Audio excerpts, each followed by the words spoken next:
Class 11 Biology Chapter 12 Mineral Nutrition Part 1 The basic needs of all living organisms are essentially the same.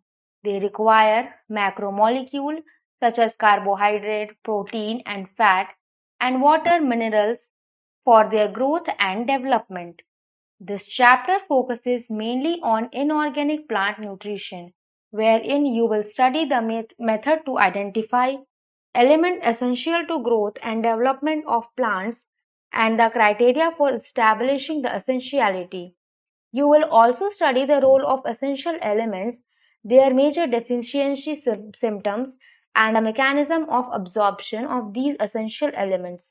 The chapter also introduces you briefly to the significance and the mechanism of biological nitrogen fixation. 12.1 Methods to study the mineral requirements of plants. In 1860, Julius von Sachs, a prominent German botanist, demonstrated for the first time that plants could be grown to maturity in a defined nutrient solution in complete absence of soil. This technique of growing plants in a nutrient solution is known as hydroponics. Since then, a number of improvised methods have been employed to try and determine the mineral nutrient essentially for plants.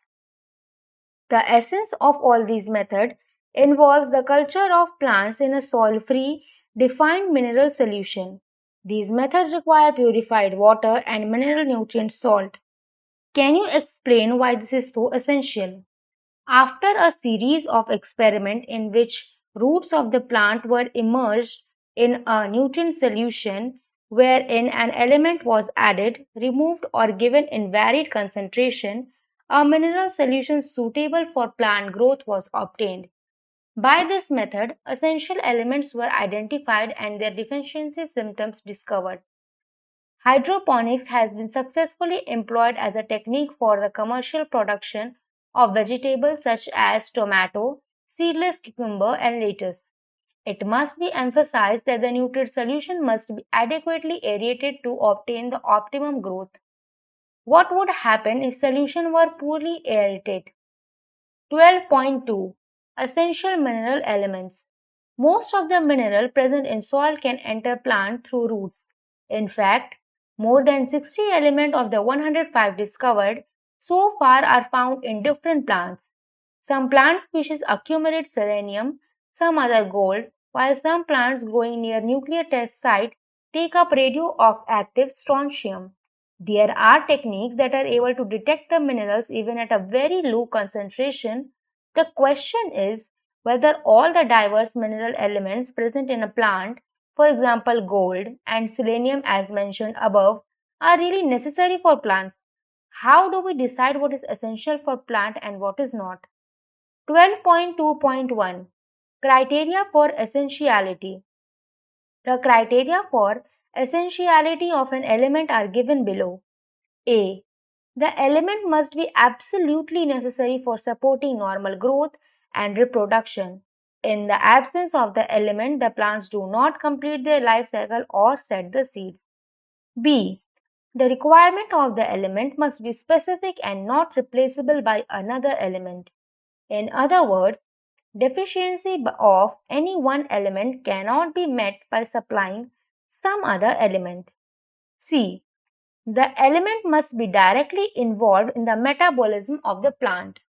Based upon the above criteria, only a few elements have been found to be absolutely essential for plant growth and metabolism.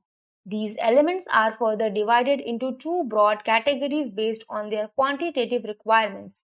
First, macronutrients and second, micronutrients.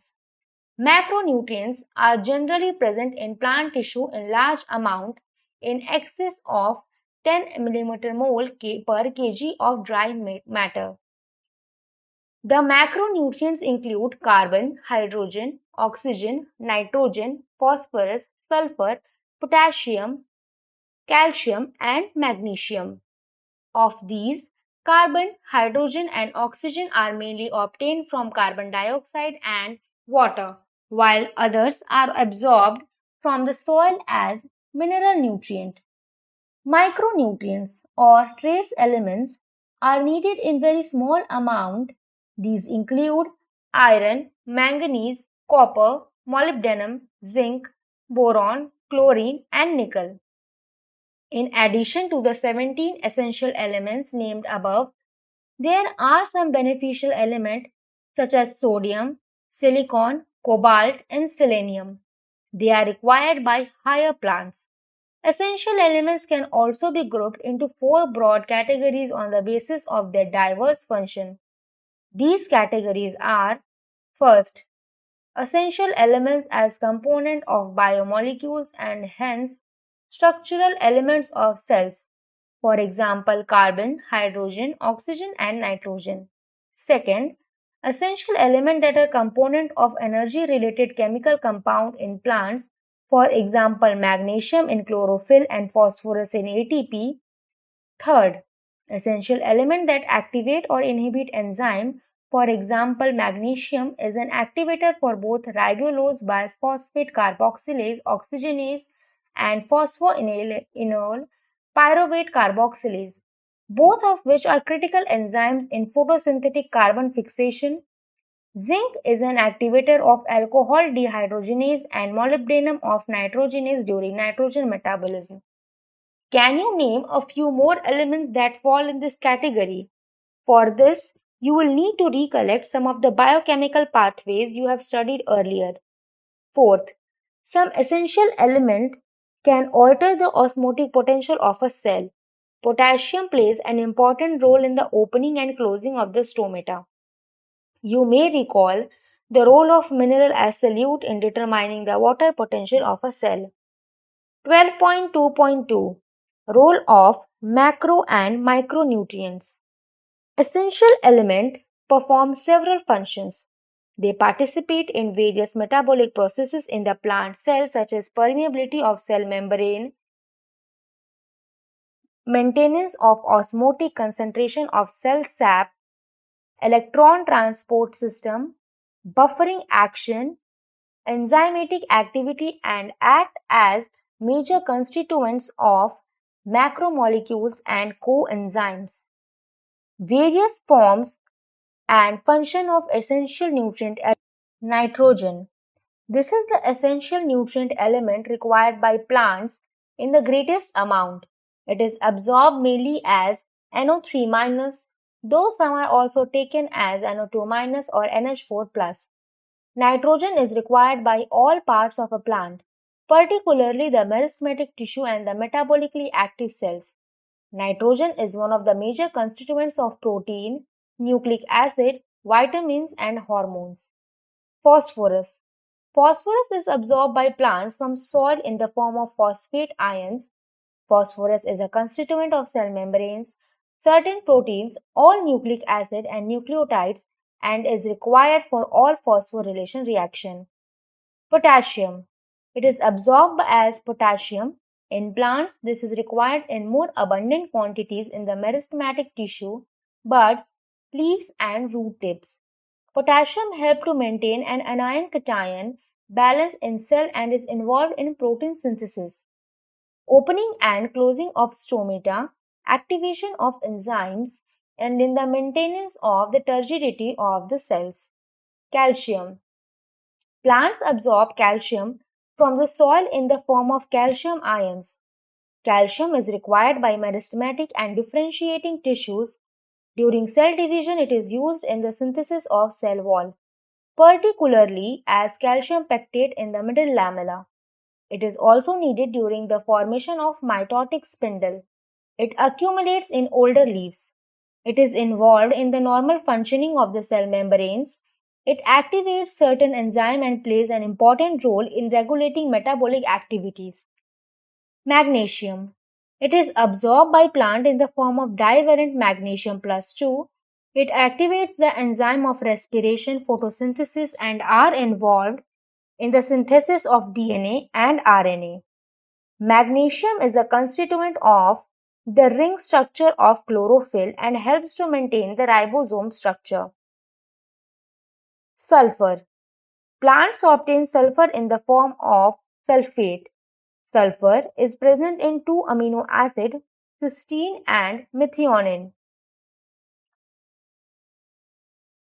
and is the main constituent of several coenzymes, vitamins, thiamine, biotin, coenzyme A, and ferredoxin. Iron. Plants obtain iron in the form of Fe3+.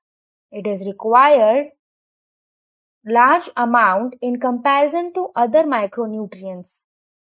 It is an important constituent of particles involved in the transfer of electrons like ferredoxin and cytochromes. It activates catalase enzyme and is essential for the formation of chlorophyll. It is reversibly oxidized from Fe+2 to Fe3+ during electron transfer. Manganese. It is absorbed in the form of manganese ion. It activates many enzymes involved in photosynthesis, respiration, nitrogen metabolism. The best defined function of manganese is in the splitting of water to liberate oxygen during photosynthesis. Zinc. Plants obtain zinc as Zn+2.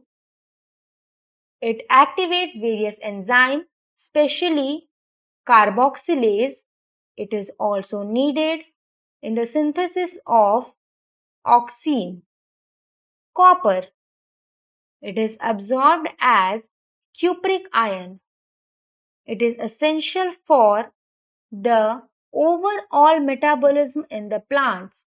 Like iron, it is associated with certain enzymes involved in redox reaction and is reversibly oxidized from copper plus to copper 2 plus. Boron. It is absorbed as BO33- or B4O72-. Boron is required for uptake and utilization of calcium, membrane functioning, pollen germination, cell elongation, cell differentiation, and carbohydrate translocation. Molybdenum. Plant obtain it in the form of molybdate ions. It is a component of several enzymes including nitrogenase and nitrate reductase, both of which participate in nitrogen metabolism. Chlorine. It is absorbed in the form of chlorine ion. Along with Na+ and K+, it helps in determining the solute concentration and the anion-cation balance in cells. It is essential for the water splitting reaction in photosynthesis, a reaction that leads to oxygen evolution. 12.2.3 Deficiency symptoms of essential elements. Whenever the supply of an essential element becomes limited, plant growth is retarded. The concentration of the essential element below which plant growth is retarded is termed as critical concentration. The element is said to be deficient when present below the critical concentration.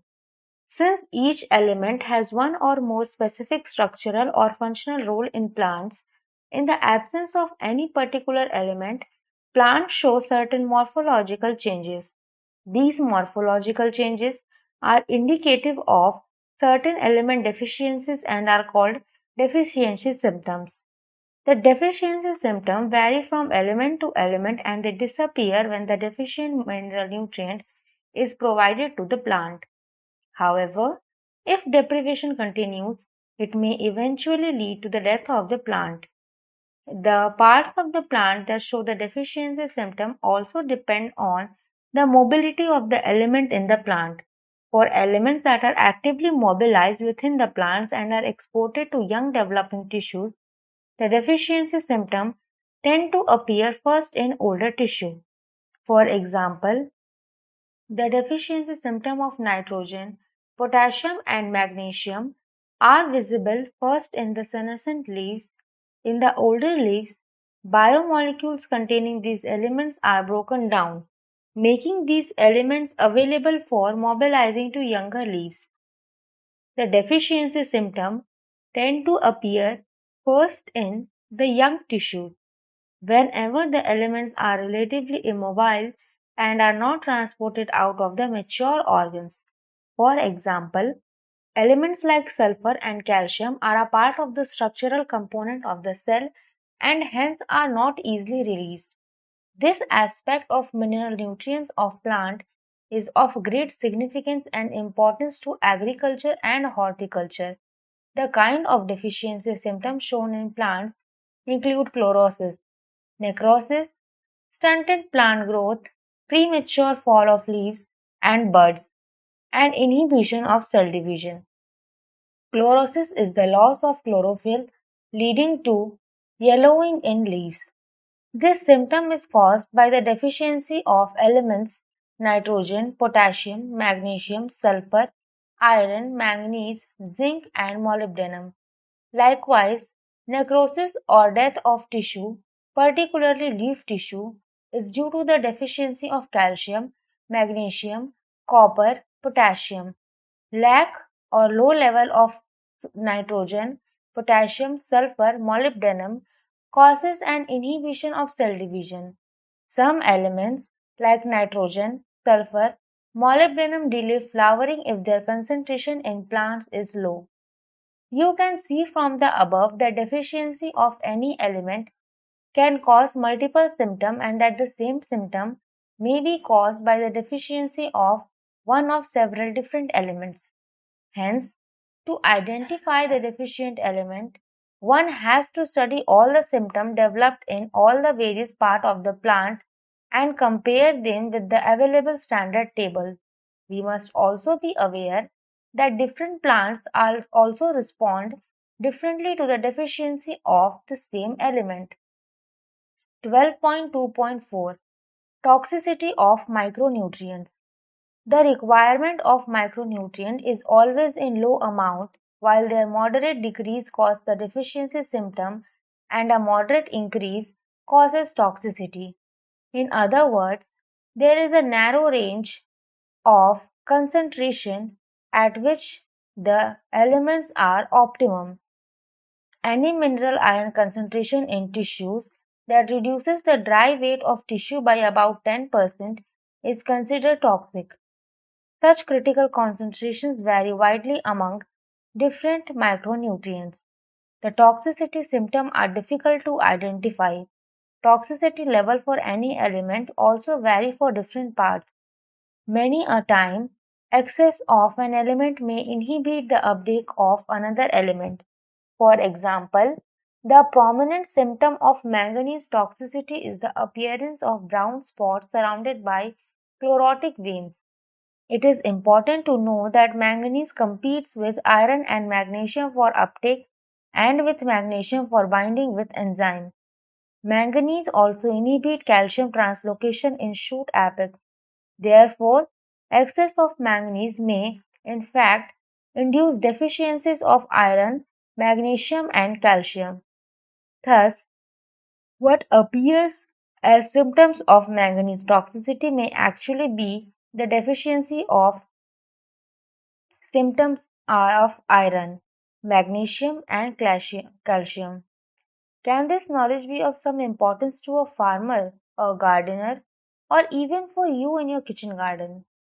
12.3 Mechanism of absorption of elements. Much of the studies on mechanism of absorption of element by plant has been carried out in an isolated cells, tissues or organs. These studies reveal that the process of absorption can be demarcated into two main phases. In the first phase, an initial rapid uptake of ion into the free space or outer space of cell, the upper plast is passive. In the second phase of uptake, the ions are taken in slowly into the inner space, the symplast of the cells. The passive movement of ions into the apoplast usually occur through ion channels, the transmembrane protein that function as selective pores. On the other hand, the entry or exit of ions to and from the symplast requires the expenditure of metabolic energy, which is an inactive active process. The movement of ion is usually called flux. The inward movement into the cell is influx and the outward movement efflux. You have read the aspect of mineral uptake and translocation in plants in chapter 11. 12.4 Translocation of solutes. Mineral salts are translocated through xylem along with ascending stream of water which is pulled up through the plant by transpirational pull. Analysis of xylem sap shows the presence of mineral salts in it. Use of radioisotopes of mineral elements also substantiate the view that they are transported through the xylem. You have already discussed the movement of water in xylem in chapter 11. 12.5 Soil as a reservoir of essential elements. Majority of the nutrients that are essential for the growth and development of plant become available to the root due to weathering and breakdown of rocks. These processes enrich the soil with dissolved iron and inorganic salt. Since they are derived from the rock mineral, their role in plant nutrition is referred to as mineral nutrition. Soil consists of wide variety of substances. Soil not only supplies mineral but also harbors nitrogen-fixing bacteria. Other microbes holds water, supply air to the root and act as a matrix that stabilizes the plant. Since deficiency of essential mineral affect the crop yield, there is often a need for supplying them through fertilizers. Both macronutrients and micronutrients form components of fertilizers and are applied as per need. 12.6 Metabolism of nitrogen. 12.6.1 Nitrogen cycle. Apart from carbon, hydrogen and oxygen, nitrogen is the most prevalent element in living organisms. Nitrogen is a constituent of amino acid, protein, hormones, chlorophyll and many of the vitamins. Plants compete with microbes for the limited nitrogen that is available in soil. Thus, nitrogen is a limiting nutrient for both natural and agricultural ecosystem. Nitrogen exists as two nitrogen atoms joined by a very strong triple covalent bond. The process of conversion of nitrogen to ammonia is termed as nitrogen fixation. In nature, lightning and ultraviolet radiation provide enough energy to convert nitrogen to nitrogen oxide. Industrial combustion, forest fire, automobile exhaust, and power generating station are also sources of atmospheric nitrogen oxide. Decomposition of organic nitrogen of dead plants and animals into ammonia is called ammonification. Some of this ammonia volatilizes and re-enters the atmosphere, but most of it is converted into nitrate by soil bacteria in the following steps. Ammonia is first oxidized to nitrite by the bacteria Nitrosomonas and or Nitrococcus. The nitrite is further oxidized to nitrate with the help of the bacterium Nitrobacter. These steps are called nitrification. These nitrifying bacteria are called chemoautotrophs. The nitrate thus formed is found absorbed by plants and is transported to the leaves. In leaves, it is reduced to form ammonia that finally forms the amine group of amino acid. Nitrate present in the soil also reduced to nitrogen by the process of denitrification. Denitrification is carried by bacteria Pseudomonas and Thiobacillus. 12.6.2 Biological nitrogen fixation. Very few living organisms can utilize the nitrogen in the form of N2, available abundantly in the air. Only certain prokaryotic species are capable of fixing nitrogen. Reduction of nitrogen to ammonia by living organisms is called biological nitrogen fixation. The enzyme nitrogenase, which is capable of nitrogen reduction, is present exclusively in prokaryote. Such microbes are called nitrogen fixers. The nitrogen fixing microbe could be free living or symbiotic. Examples of free living nitrogen fixing aerobic microbes are Azotobacter and Bezoarnickia. while Rhodospirillum is anaerobic and Bacillus free living. In addition, a number of cyanobacteria such as Anabaena and Nostoc are also free living nitrogen fixers. Symbiotic biological nitrogen fixation. Several types of symbiotic biological nitrogen fixing association are known. The most prominent among them is the legume-bacteria relationship. Species of rod-shaped rhizobium has such relationship with the roots of several legumes such as alfalfa, sweet clover, sweet pea, lentils, garden pea, broad bean, clover beans, etc. The most common association on roots is nodules. These nodules are small outgrowths on the root. The microbe Frankia also produces nitrogen-fixing nodules on the roots of non-leguminous plant. Both rhizobium and Frankia are free-living in soil, but as symbionts can fix nitrogen atmospherically. Uproot any one plant of a common pulse just before flowering, you will see a near spherical outgrowth on the root. These are nodules. If you cut through them, you will notice the central portion is red or pink. What makes the nodules pink? This is due to the presence of leguminous hemoglobin or leg hemoglobin. Nodule formation. Nodule formation involves a sequence of multiple interaction between rhizobium and roots of the host plant. Principal stages in the nodule formation are summarized as follows. Rhizobia multiply and colonize the surrounding of roots and get attached to epidermal and root hair cells. The root hair curls and the bacteria invade the root hair. An infection thread is produced carrying the bacteria into the cortex of the root, where they initiate the nodule formation in the cortex of the root. Then the bacteria are released into the form of thread into the cells, which leads to the differentiation of specialized nitrogen-fixing cells.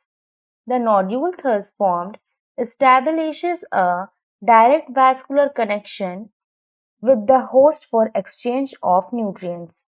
The nodule contains all necessary biochemical components such as the enzyme nitrogenase and leg hemoglobin. The enzyme nitrogenase is a MOFE protein and catalyzes the conversion of atmospheric nitrogen to ammonia, the first stable product of nitrogen fixation. The enzyme nitrogenase is highly sensitive to the molecular oxygen. It requires anaerobic conditions. The nodules have adaptations that ensure that the enzyme is protected from oxygen. To protect this enzyme, the nodule contains an oxygen scavenger called leg hemoglobin. It is interesting to note that these microbes live as aerobes under free living conditions, but during nitrogen fixing events they become anaerobic. You must have noticed in the reactions that the ammonia synthesis by nitrogenase require very high input of energy. The energy required thus is obtained from the respiration of the host cell. Fate of ammonia. At physiological pH, the ammonia is protonated to form NH4+, while most of the plants can assimilate nitrate as well as ammonium ions. The latter is quite toxic to plants and hence cannot accumulate in them. Let us now see how the NH4+ is used to synthesize amino acid in plants. There are two main ways in which this can take place. First, reductive amination. In these processes, ammonia reacts with alpha-ketoglutarate acid and forms glutamic acid. Second, transamination. It involves the transfer of amino group from one amino acid to the keto group of a keto acid. Glutamic acid is the main amino acid from which the transfer of NH2, the amino group, takes place, and the other amino acids are formed through transamination. The enzyme transaminase catalyzes all such reactions. The two most important amides, asparagine and glutamine, found in plants are a structural part of proteins. They are formed from the two amino acids, namely aspartic acid and glutamic acid respectively, by addition of another amino group to each. the hydroxyl part of the acid is replaced by another NH2- radical. Since amides contain more nitrogen than the amino acid, they are transported to the other parts of the plant via xylem vessels. In addition, along with the transpiration stream, the nodules of some plants export the fixed nitrogen as ureides.